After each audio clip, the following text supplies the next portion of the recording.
c'est Francisco Gento, âgé de 35 ans, et qui est le pilier de l'attaque du Real, qui compte le plus grand nombre de sélections en équipe d'Espagne, 43. Et à 35 ans, il est toujours le meilleur ailier gauche madrilène.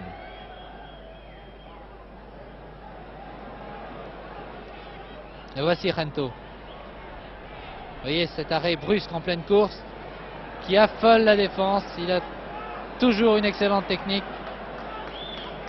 Il est toujours là, Gento, Joseph. Il vous étonne.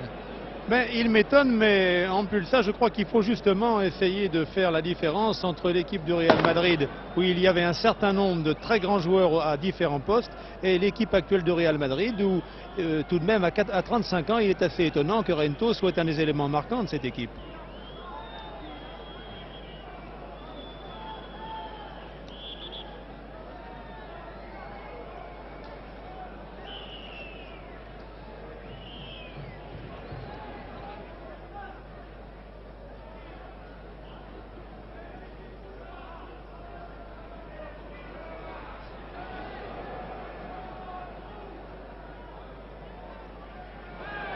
Très bien joué pour les Français.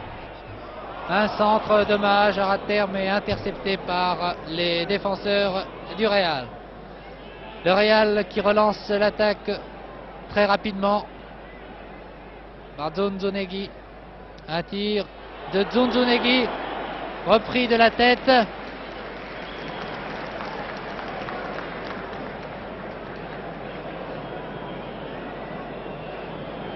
L'arbitre accordant un coup franc pour les Français dans les 18 mètres. Ce qui permet au tricolore de se dégager. Une nouvelle charge contre Orlaville qui a joué très rapidement. Oh l'erreur d'un défenseur! L'erreur de Sanchis qui a mis le ballon dans les pieds de Revelli. Regardez cette action. Vous voyez que la balle va être interceptée par Sanchis. Il met littéralement le ballon dans les pieds de Revelli qui, sans attendre, a tiré. Un tir, bien sûr, qui est allé au fond des filets puisqu'il n'y avait personne dans la cage du gardien Betancourt. Et vous voyez que Revelli s'est accroché au bar, dans la barre transversale. 4-1 contre toute attente. L'équipe de France mène devant le Real Madrid. Et les Français sont repartis par Jean-Claude Bras. Ce n'est pas fini. Jean-Claude Bras avait aux prises avec 3 adversaires. Évidemment, c'était difficile. 3 buts en première mi-temps, 1 en seconde. Les Français qui pratiquent, il faut bien le dire, un bon football, semblent dominer une équipe espagnole qui est très abattue. Il est évident que les 3 buts marqués par les Français au début du match les a littéralement assommés. Et ils ont bien du mal à retrouver leur cohésion. 4-1, c'est lourd.